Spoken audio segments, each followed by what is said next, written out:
Hello, everyone, and thank you so much for joining us today for this webinar with Ningjing Gao at Adobe.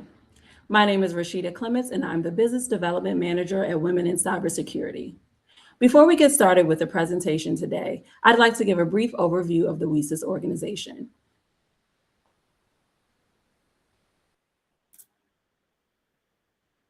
WESIS is a 501c3 nonprofit organization with a mission to recruit, retain, and advance women in cybersecurity. We often go by our acronym WESIS, as in We Sis, because that's exactly what we are, a global cyber sisterhood. Our community is made up of over 11,000 members in 107 countries. We have 69 professional affiliates and 356 student chapters around the world. We offer a range of initiatives and skills development programs for all career levels. Also, all job openings from WESIS strategic partners are available on the Job Board Plus year-round. We are currently accepting applications for the WESIS Google Cybersecurity Cohort Program through May 11th. And to learn more about WESIS programming efforts,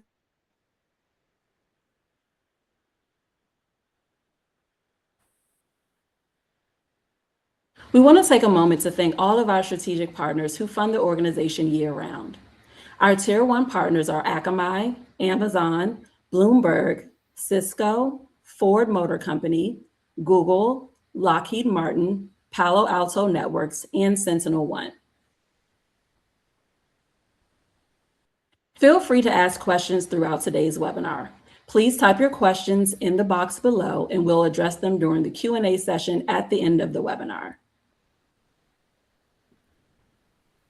Lastly, if you haven't done so already, please be sure to subscribe to the WESIS newsletter for information on upcoming events and programs. You can find it at wesis.org in the upper right-hand corner of your.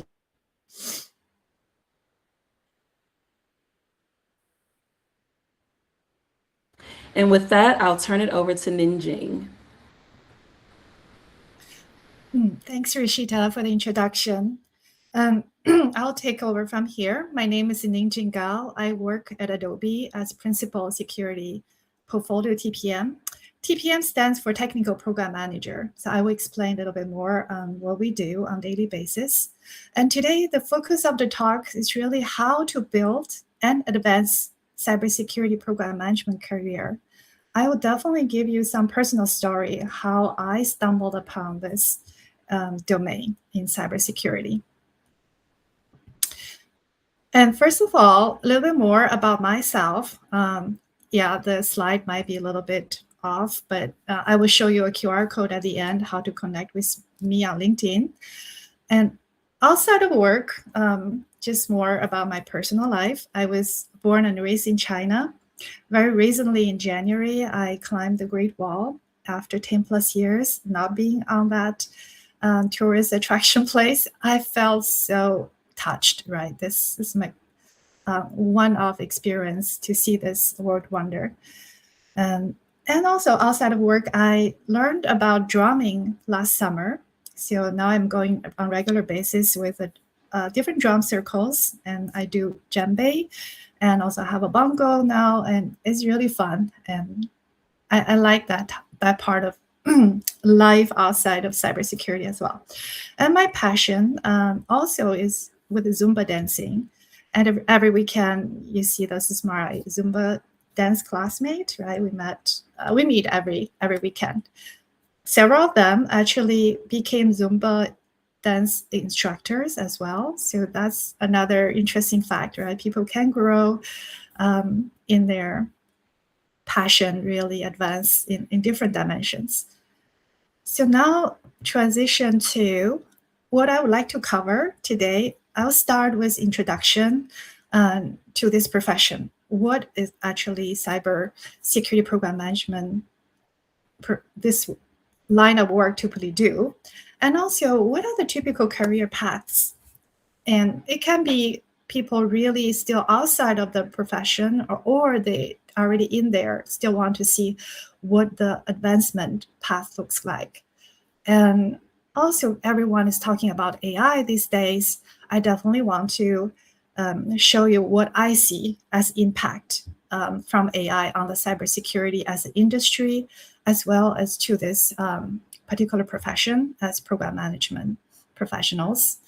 I'll double down a little bit more about how to get in and also further advance in with some specific advice over there. And I will conclude with key takeaways. All right, let's dive into introduction to cybersecurity program management. You will see different terms. Sometimes we say PGM, that's the same as program management. If you see TPM, that stands for technical program management. They are all in the same space. The difference is mainly TPM is more technical focused, and general PGM, they can be non-technical as well. And now you probably heard already some of the saying on this list, right? Some will say you need to know coding to be even being considered as a program manager in software industry. Or you might have heard, the program managers just track tasks and provide status. It's not so much value they're adding. Or you heard, is this program management role is less impactful than technical roles. So some maybe even say, you need a cybersecurity degree, or AI will replace this role. The reality is quite different, I would say. It's not like absolutely nothing is true here, but I would say what I have seen is really quite the opposite. Knowing coding is very helpful, right? But these days, even through AI, everyone can code to some degree. And that is not a prerequisite for this program management career. And also, we don't just track status, and we do track status to provide updates, and we do so much more and so many other meaningful and impactful activities. I will show you in the next 1 or 2 slides. And many of us are actually in the technical role. Like my role is a technical program management, right? In that track, we are considered as technical with that domain knowledge. So we're not excluded from technical role, that bucket. And cybersecurity degree is only actually something that came in the last several years that universities introduced the cybersecurity degree. Before that, there were actually a lot of people already in this cybersecurity space, but they came from various backgrounds, right? Information system, from computer science, and even from some actually from communication degree as well. There were a lot of diverse background led through different way and channels come into cybersecurity. And I would explain a little bit more later how AI actually changed the cybersecurity space, but definitely there's no way for AI to run programs as of today. And more about my personal journey. And so it is very much not having cybersecurity in my mind at the beginning. And really in the middle of my career is how I pivoted from just pure software background to a cybersecurity space. So when I was in the early stage of my career, I started as software developer at SAP. I really developed solutions like for utilities industry, for telecommunication, and also did software globalization. And a few years into it, I was very interested in consulting space. So SAP has actually add-ons services, and we offer to, they offer to their customers to build add-on solutions to the SAP existing software. For example, if a customer wants different UI, and we can totally build that. If they want to change the logic, we provide the software provides out of the box for logistics or any particular industry solutions. And the consulting division is the one going in and help them to make all the changes. So I led over there 20 plus different projects and serving I would say at least 10 different Fortune 500 customers. So what I did back then, I felt like every engagement is having a team on its own, right? I had a software developer, I had a UI developer, I had QA, architect, and that whole team went in to finish a project for a particular customer. And at any point of time, I had about 3 of those projects going on. And towards the end of my SAP career, I transitioned after that to a different company, right? So towards the end, I managed actually a product management team and in the middleware space. And that space was opening up all the backend SAP logic to to any front-end developers. So in that case, they can call out APIs and hook up to the SAP backend, but front end can be anything they want to design. And when I transitioned to Intel, that software solution was very, very different. It was for education market. Intel acquired a startup, and the startup solution is targeting school districts. They moved all the books into a electronic platform, and students don't have to drag all those heavy books around.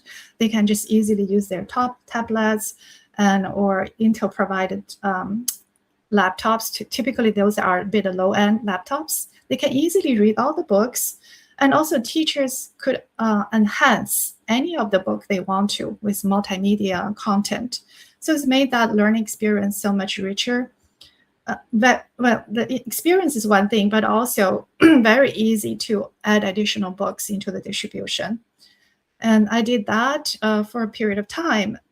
Then Intel decided to sell that startup back to another company. And so they were in the stage of evaluating the buyer. And that's where I thought, oh, okay, I would prefer to stay with Intel, not going with a random buyer for that solution again. And at that point, I got the opportunity to manage a really large cloud security program for Intel. And that's where I really stumbled upon the cybersecurity space.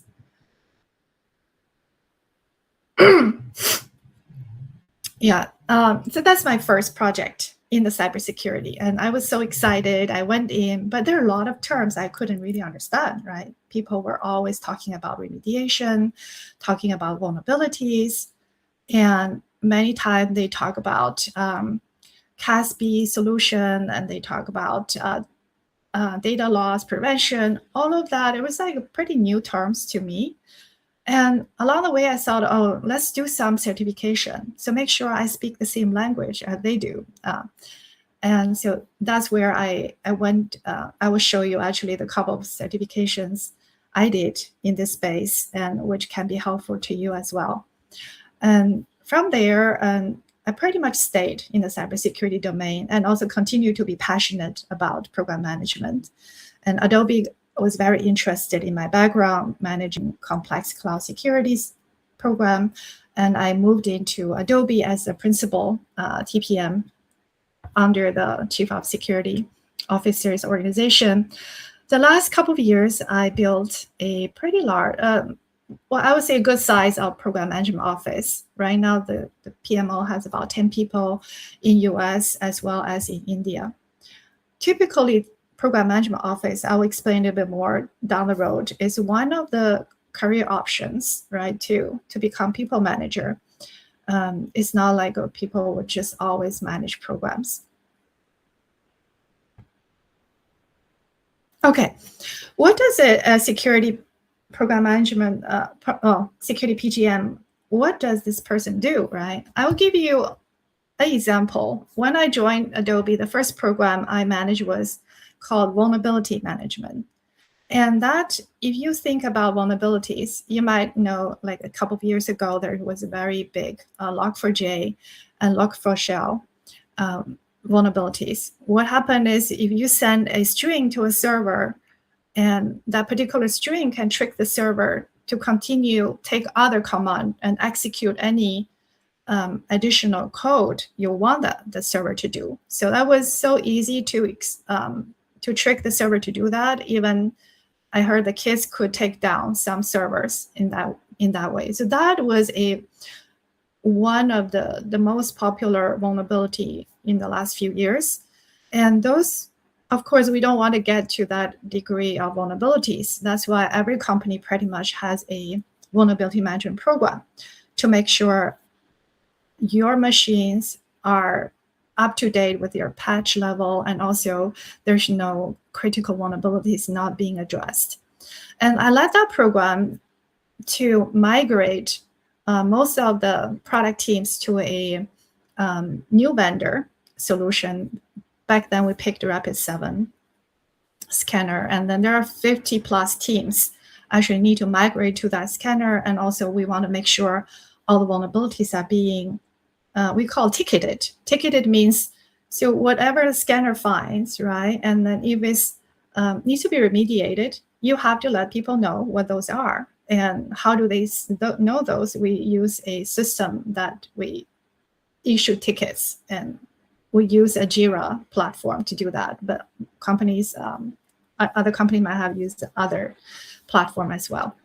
And so what did I do, right? I lead the program in a way that I run end-to-end. I define, based on the stakeholders' input, the entire scope, the goals, how long we have to onboard all the 50 plus teams, what are the capabilities we need to scan. We have to run external scan a couple of times a week, and we have to run internal scan on a regular basis as well.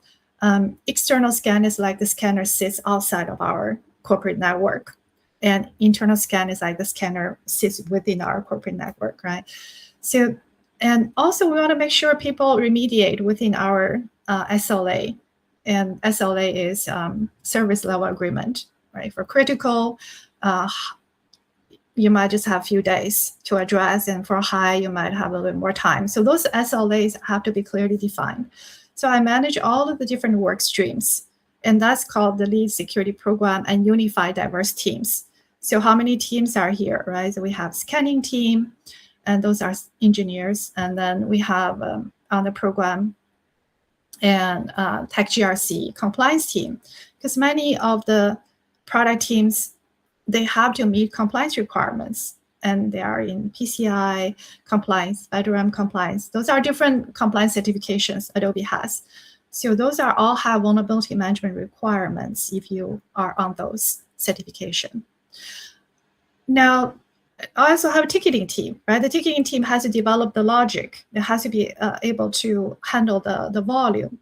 And that is another team. And then plus we have 50 some product teams. They're all lined up, or we need to line them up to a schedule and or to a path that they can be all onboarded on time, and also collaborate with us on finding, address all the findings. So that easily you are already with 50 some groups altogether. Now, the other thing I was doing is also look out for what are the risks and how do we proactively address those. For example, we notice on and off the scanner would not finish the scanning, right? In that case, what is causing that, right? How do we prevent the future scanning process to interrupt like this? And do we need to work with vendors? Do we need to increase the infrastructure capability? All of that is foreseeing for the future and plan ahead of time to address potential risks. Now we're going to the last pillar, right? Turn strategy into action. Typically, when we receive from the stakeholder the desired outcome, they are very much at the strategic level. Just make sure all the teams are onboarded on time and being scanned and meeting their compliance and security requirements. How do we do that, right? And all of this is actually program manager's core function is translate the strategy into action, making sure there is a clear roadmap for all the teams to do what's needed to get to the goal and to meet the strategic goals. And now I'm moving on to any given day of my work and what I'm doing, right? You can see I'm in the meeting quite a bit, in person or virtual. And I write a lot of emails, and we use Slack at Adobe, so I'm on Slack a lot. And those are at the activity level. You probably see me all over the place. But if you look at the core, right, what I'm doing those activities for, and you'll see the buckets. So the buckets are, one bucket is planning, making sure the program has a clear scope and roles and responsibilities, as well as clear milestones. And the other part is I do risk control and outlining what we see and what we think is needed to proactively address them so it doesn't come to a real issue. So risk is you foresee that will happen. And then if it really happens, it becomes an issue. So we don't want to get to that stage. And the other thing all activities I do is really glue the teams together. I feel like we are a glue function, right? To make sure that the teams are working together. And in my same example right there, scanning team, do they know what teams actually currently have blackouts? Blackout meaning they cannot be interrupted in the infrastructure at that period of time. All of this needs to be communicated so people can be aware of the situation. And also I control the costs, right? If a program has associated budget, that's typically on the program manager to manage that budget. And overall, if you take my entire time, let's say I have 100% of my time, what is the biggest bucket I spend my time on? I would say is communication. I would say spend 40%-ish at least on communication, making sure people is in the know.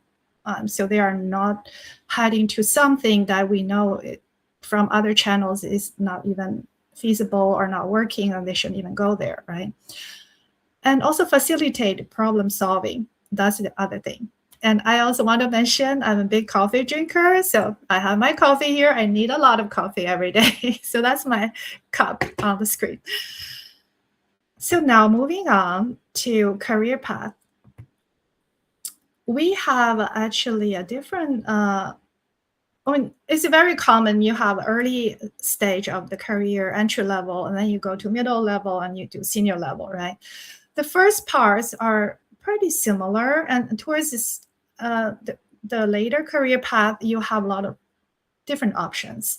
So entry level, what are the title you typically hear? Sometimes they call this role in entry level associate program manager. Sometimes they say project coordinator as well. And pretty rare they will call the entry level program manager because typically you start with managing project. So when you are mature in the journey, then you will actually manage program. Program is a group of projects or very complex project, then they will call them program. So the entry level, if you consider, we'll just compare that to a puzzle game, right? The physical puzzle game. You actually own some pieces of the whole puzzle at entry level. You are more like assisting a portion of the puzzle to be glued together. You don't own the whole puzzle game. And then in the mid-level, normally the title is program manager or technical program manager. You own end-to-end scope, and you are driving cross-team initiatives. And you can think about you own the whole puzzle game, but at the same time, it's maybe 200 pieces puzzle. You are not getting that 1,000 piece puzzle game. And you might wonder, can I just get the 1,000 puzzle game at once? Actually, is pretty risky. If someone only know how to put 200 pieces together, all of a sudden you throw 1,000 piece puzzle at this person, it might be too overwhelming, or they will lose kind of the visibility, because that needs very different level of visibility for the program. And now you're moving on, right, to your senior level. You are having title called either senior program manager or principal level program manager. And then that's really the 1,000-piece puzzle coming in, and you lead complex, work-wide, or sometimes cross-organizational programs. And you also have more role to play at a strategic level, right? So you might say the 1,000-piece puzzle I give to A, B, C, D for people, and they are all different, starting at the corner, and then they all might working towards the middle. So that kind of strategic layer comes into play. And then you also have the option to go to the people management route. And like I did for the last 4 years, I was mainly building a program management office and hiring the right people and making sure they have cohesive vision, mission, and strategy to execute all the work's major programs. So combining all the programs, we are running like 20 plus programs at any given point of time. And security strategy is the other, and there are a lot of other ways. I'm just talking about 3 that I have seen commonly that people are going, right? Security strategy is another potential. So when you go to that route, meaning you are not in program management space, but you still leverage the same skills, which is your communication skills and your strategic thinking, your system level thinking skills. But you can be like chief of staff to chief security officer. And you can be in other strategic role that leverage those core skills. There are a lot of different job titles. But you see the trend is you will grow through complexity increase as well as much bigger influence. Because any team, actually, even you manage in the program space, typically they're not large teams. The ratio between TPM to engineer often is 1 to 20 or 1 to 30. You can imagine if you have 300 engineers, you have probably maximum 10 program managers. That's why the program management team is not that big. But your influence is unlimited. Right, the skills for success, I would just call out a couple of core skills, right? So you really have to be a master at stakeholder management. And in my previous example as well management program, TPM, I have to make sure all the stakeholders from compliance, from security, from scanning engineering, from product team representatives, I can make sure they are all on the same page and all marching towards the same direction. And I already talked about proactive risk management, and also decision making or facilitate decision making is one key skill. And there was always something pending decision or have decision has made needs to be documented and communicated out. So especially the pending one, not having them linger, right? Find the owner to make the decision and make the timely decision really was important, or always is important in this role. And communication, prioritization, and also I want to emphasize transferable skills, right? So you don't think about you come from other background is a big challenge. But if you are very keen on problem solving, you dive deeper into a domain that is needed in this profession, and you are strong in coordination, there is always a path to come here. And I would say the skill itself trumps the title you ever had. And moving on to what's AI's impact. And so the impact is not only on this profession, but also on a much broader cybersecurity industry.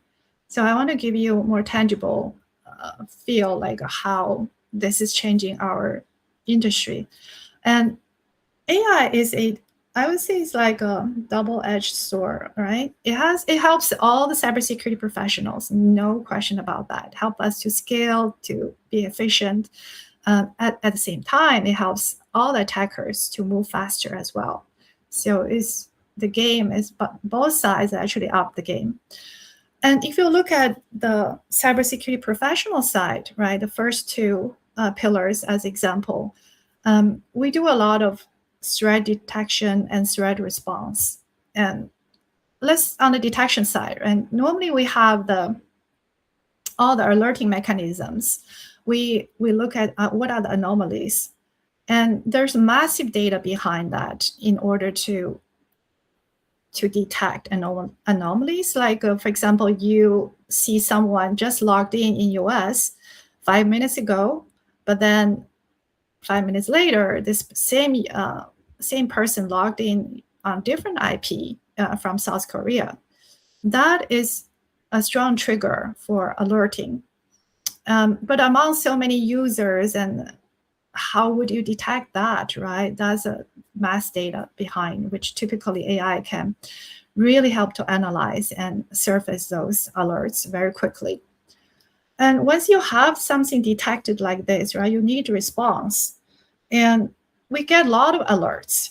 And so there needs to be triaging, right? So what are the critical alerts? What are the medium and low priority alerts? All of that today can be automated and also can be assisted by AI to determine how important those alerts are and who needs to jump right on what, right? Because for critical incident, you typically have incident commander assigned to that very quickly so they can take actions. And at the end of any incident response, people actually do lessons learned, and they also do a lot of improvement in the practice. So everyone will chip in that are involved in this incident. And that actually nowadays are also assisted by AI. All this improvement, consolidation of best practices are, even today in Adobe, is assisted by AI. If you look at the adversary side, you will see they are also moving much faster and they are more sophisticated, right? Yeah, you used to see phishing emails and they always came with something odd, right? Misspelled words, or the language does not seem to be native, and oftentimes they are written by someone speaking a foreign language, that phishing emails. And so those are easier signals for us to detect. But nowadays, AI actually really polish those phishing emails, and they look very much professionally written, and they are hardly differentiate. You can hardly differentiate those from really legitimate emails.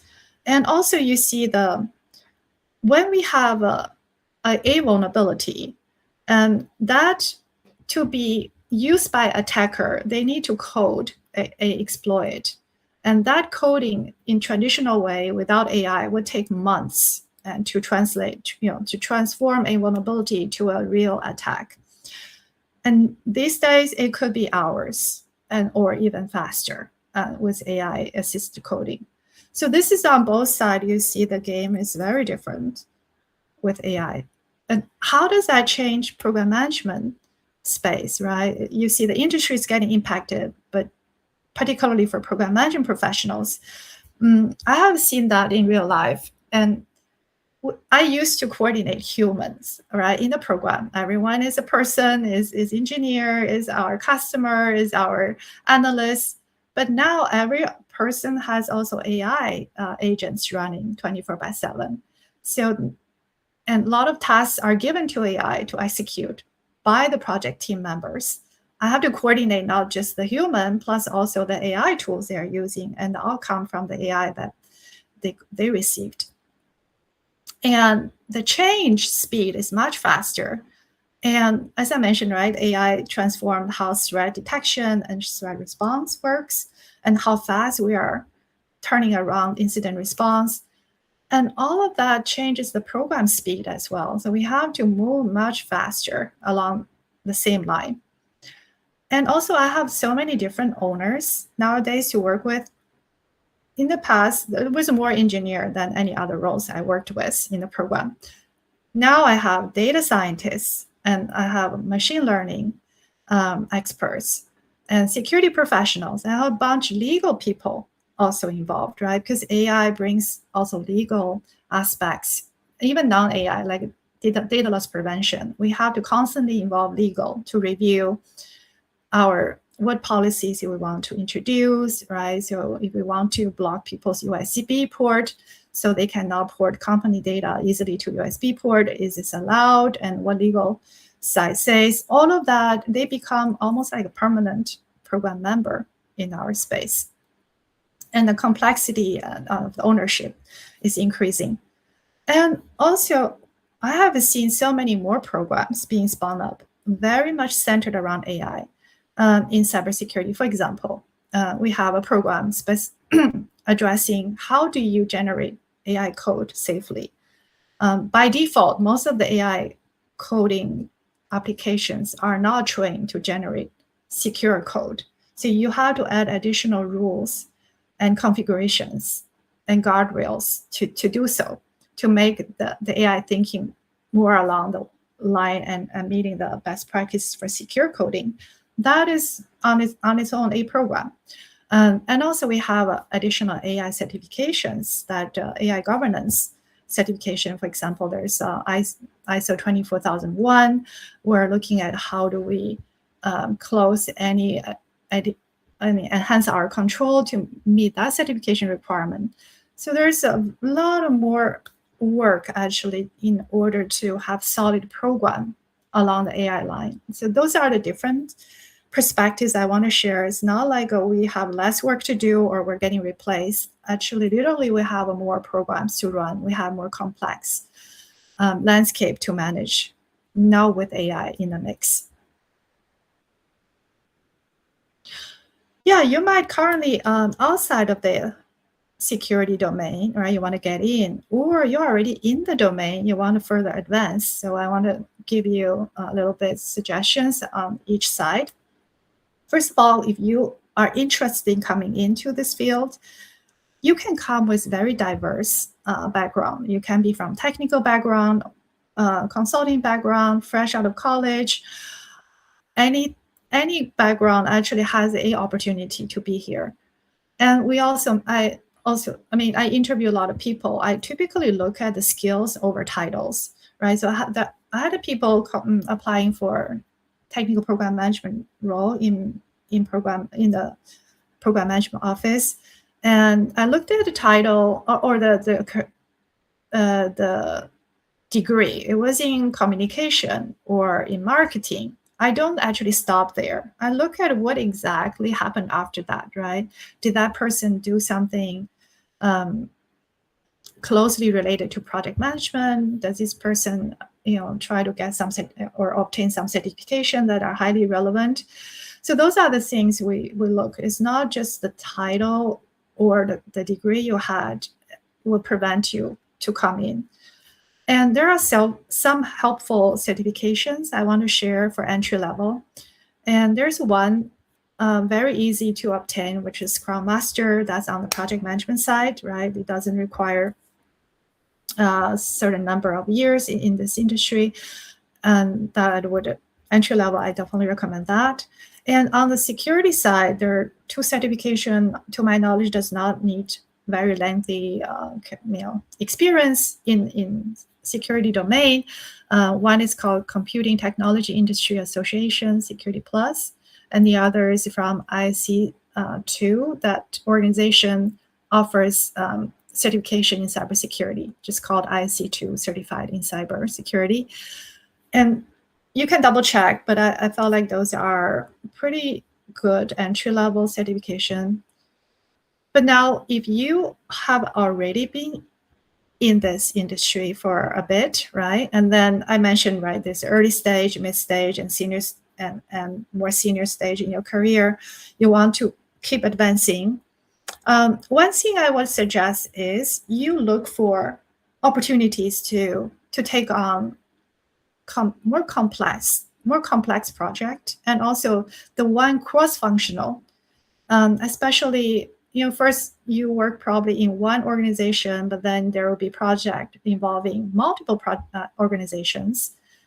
Those are all good indications that you are broaden the scope. You are able to manage more stakeholders from different interests. So because in one organization, the stakeholder are more aligned on what they need. But when you start working with, let's say I work with IT plus security plus product line, these three organizations, they don't think the same way, right? Now that's where the complexity comes in. Then they have different goals. Product team wants to push out releases faster. but we want them to push secure code, and that's where they think, oh, maybe you slow us down. So how do we land on the common goals and roadmap? That's where you will shine, as able to manage the complexity and different perspectives, and you can unite their way and reach the alignment. And several certifications at this level I would recommend. One is from PMP, right? This very well-known project management professional. Is from PMI organization. This does require a couple of years of experience in this field. That's why I wasn't recommending as entry-level certification. And also for myself, I have CISM and CISSP. I first got CISM. This is more a business-oriented certification, meaning the domain knowledge requirement is lower, but it covers all of the spectrum of cybersecurity. And they are targeting for people more like program management role or leadership function, less so on the engineering depths. So it's easier for me to get that first before I went to tackle the CISSP. So CISSP is considered really more like a crown jewel type of certification in cybersecurity. If we see someone comes in with CISSP, we kind of know this person pretty much knows in depth the domain knowledge, because this exam, when I took it, it was like 4 hours. It does require very significant prep. And so those are the two I would say, yeah, if you are not super technical, definitely don't do the CISSP first, right? That can be later in your trial. Then you'll have a easier, well, the gap's not so big to close. With that said, I'm moving on to career impact. And if you remember the misconception at the beginning, someone says, oh, this is just reporting status and gathering updates and report out. But truly, this career is very impactful because you influence so many people without authority, right? Very easily, a program will have 20, 30, 50 people involved. And that scale you run, the influence you bring, and the impact and scale you can bring is pretty unlimited. Along the career path, right? When your program grows and more complexity comes in. And I also mentioned AI actually makes our job even more impactful, because now we are not just herding cats of human as the cats, you're also herding all the AIs along with the rest of the project members. So don't consider this as a low impact job. It is really not the case. I want to actually summarize a bit the key takeaways, so I can also look at the Q&A chat window after that. So the key takeaways, embrace nonlinear growth. Don't think there's only one way to get in here or one way to advance, right? I did also zigzag in my career. I did not, software development, consulting, product management, program management, product release, and security. Along the way, every step, to me, it was like picking up a germ. Pick up a crown jewel along the way, right? Then by the time you reach certain career, you feel like, oh, that's every piece you picked up along the way is meaningful and enhance my expertise and how I look at things, and became a system thinker. And you do not become a system thinker because you just did one specific type of job over and over, right? You have to explore different things, and that's how you see how the system works. And also, I want to emphasize, be a very strong collaborator.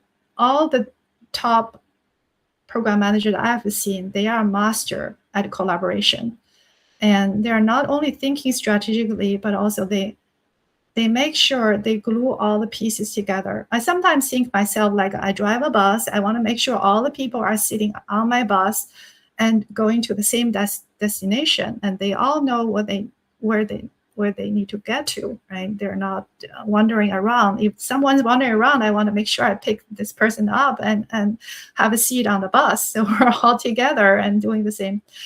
getting to the same destination as fast as we can. And also, so AI will automate tasks, no question about that. Task level, yes.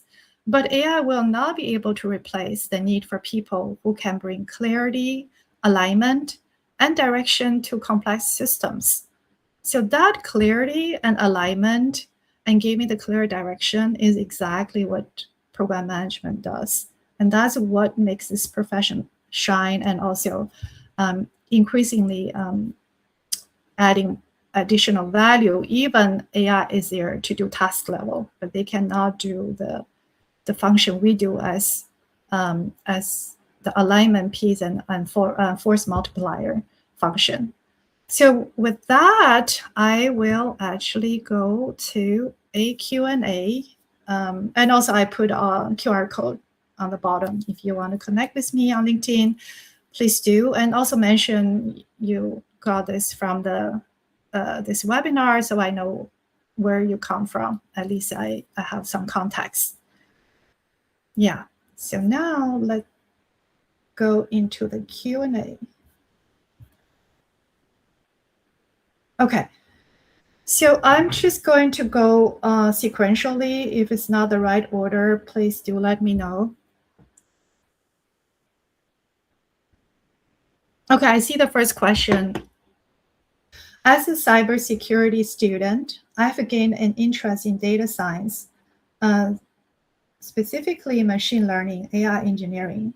What's your quick insights on how to navigate these interests all together? Okay, so I don't think these are not related, right? They are pretty easy to go together. Data science, machine learning, and AI engineering, right? So one example, we have a program currently at Adobe. We use a data lake to make sure all the cybersecurity data comes into the data lake, which will trigger downstream reaction. For example, we from there can trigger alerts where we suspect incidents are happening, right? And then there are a lot of different data land in the data lake. That's actually a typical, very good place to do machine learning and AI engineering and data science in that space. So I would just say maybe you want to check in the data lake space. And the other place we see a huge amount of data is in the incident detection and response space, where all of that data science, machine learning, and AI all come together. So those are the places I would recommend to explore. So how would you, how would you recommend moving from a more technical role to program management role? What transferable skills do you highlight in your resume? Yeah, so first of all, if you come from technical background, actually a natural fit is the technical program management. They look for people have a software development background or other technical background. They feel like that's a strong foundation for a easy communication with engineers. And also, engineers don't like process, and they want to keep process simple. And people coming from technical background has a natural tendency to align with that direction. So they don't try to introduce like 20 steps thing, right, for engineers to follow. And that's really good foundation. And the transferable skills, I think, not talking about resume, but what we're looking at transferable skill is a strong coordination skill, communication skills, problem solving skills, as well as you have to demonstrate some theory that you know. In theory, meaning in program management space, right? Have you done any certification? It doesn't have to be exam-based certification. It can be class that called program management certification classes. So we want to see if there's some theory behind it, because there are practitioner has no foundational theory, right? Then they can do certain things, but it's not at the same level of strength as someone have practice and theory combined. I would say definitely try to get one or the other program management certification showing, and plus you highlight what role you had. You can put a dual role in your resume. If you were doing technical role, but you were also a project coordinator, you can say this and that, or you say that and project manager. So from there, we can actually strengthen the resume to get more correlation of, oh, you were not just doing a technical part, but you were also, you can say, sometimes project lead. Even that we consider very close to project manager. So I hope that helps. And I move on to what do you think of PMI certification, a certified professional in managing AI, PMI, CMMAI in managing, I hope that means. I know PMI has brought out additional certification for AI space. That's pretty recent. In my view, the foundational piece for project management is in that PMP certification. I haven't done deep dive in that AI specific because program management, you manage scope, you manage timeline, you manage quality, and you manage cost. And so those are the core foundational piece. They're all in the PMP certification. AI portion does help, but I don't think it's, in my personal view, it's not required to do that particular PMI offered AI certification, because you can show a combination of project management certification plus AI domain knowledge. The combination will be valid as well. I don't think you have to get hung up on one specific PMI AI certification. All right, moving on. With heightened concern with using agentic AI within an organization, generally, how does Adobe protect or secure proprietary information when using an AI system? Is there a specific AI system that gives greater security over others? Yeah, so if you think security has a concept called defense in depth, right? It's like you have a castle, but then you put layers of walls, and then you have a bridge that people cannot easily close. And behind the bridge, there's a door. Behind the door, there's a guard, and then there are dogs. So if you follow the defense in depth system, we don't rely on a single AI system. It will be always a combination of systems for various reasons, right? So we have, as I mentioned, we have vulnerability scanning to clean up the foundational vulnerabilities. Then we have application layer code scanning. We have infrastructure layer scanning, but we also code level scanning. And we also hook up specific rules and policies to Claude, to other AI generation capabilities, code generation capabilities to make sure the system generate secure code. There is a defense in depth, and then we have this. I also connecting the dots, right? For you, there's we have a data lake that uses AI to enrich the quality and improve the alerting mechanism. There's no single AI that will do the job. We have to actually combine all the signals and do it, following the defense in depth concept. I hope this answered the question. So it's so soothing to know humans are not being replaced. I currently work as a senior product owner, working IT for a large-scale recruiting company. Okay, I have my PMP. How do I start as program manager, specifically in AI? Do I need experience or qualifications? I have about 11 years in IT. I have my CSM and also as PO. Yeah, I think this question does not sound like specifically for cybersecurity, just how to get into project management space in general, right? I gave a couple of tips for earlier question. So you have the foundational pieces and the required certification. You just need to, in the resume, you have to shape it in the way that you always had some roles that also in the security, but in the program management space. You can be product owner / project lead, or you say responsible for the overall project. So you have to give people enough hint you have done that.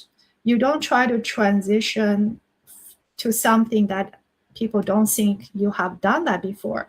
Your goal is to show in your resume all the relevant work you have done is already a project management work. So that's how you actually tell the story.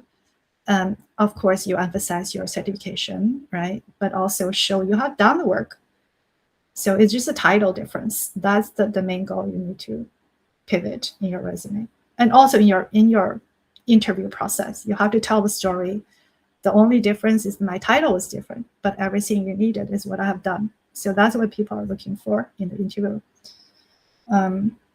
If I have a Sec Plus, so I think I probably, I will try to go through the rest very quickly.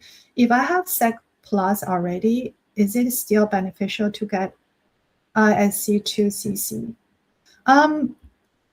You just have to analyze the certification difference, right? I would say, I don't know, you probably need a advanced level, right? Like ultimately you want to get to CISSP.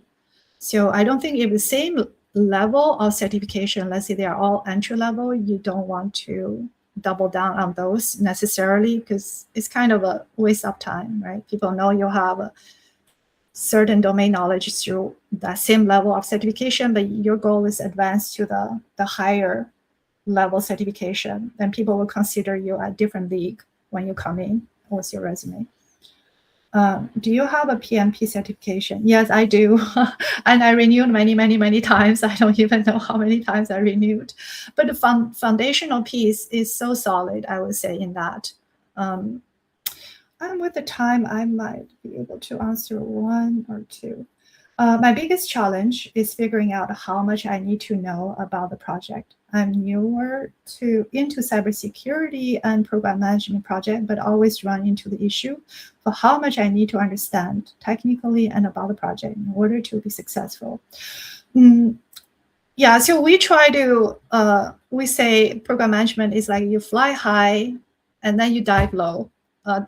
It depends on where is the current need. Typically, we fly high first to see the whole program landscape. What are the different pieces of the puzzle, right? And how to glue them together, in which sequence. That's where you fly high. But then eventually you have to dive low in execution, but not everywhere is where the problem is. Some areas can be on autopilot. You don't dive deeper into those, but some are slow moving, delayed work streams and trouble that you want to dive low at that point. So then you try to get as technical as possible in those areas. Can you give me tips on how to successfully manage project budget? Oh, okay, maybe that's the last one I can answer. Can you give me tips on how to successfully manage project budget at a portfolio level for someone about to start portfolio management? Yeah, that's a great role actually you are in. Portfolio is a combination of projects or programs, right? That's a much bigger responsibility in this role. You have to actually understand what is how they manage budget. So typically at Adobe, we have any project, we have software license budget, we have a cloud spend budget, we have a contractor budget, and all FTEs are not counted as budget required for the project. So you have to know the category of the budget they want to manage, and each category how much, and the breakdown by project, by program, because some manage at portfolio level, but we manage at project level. Each project has to stay on budget for all the categories I mentioned, and then naturally the portfolio level will stay on budget. So actually we're at time. So at this point, I'm so sorry I can't answer more questions, but feel free to connect with me on LinkedIn and with your questions, and happy to answer that way. And also, I want to thank everyone that either are here live in person or you will be watching the recording. I really appreciate your time and your interest to learn more about cybersecurity program management. Thanks, everyone. And also, special thanks to Rishita for inviting me and giving me the opportunity to present at WSIS.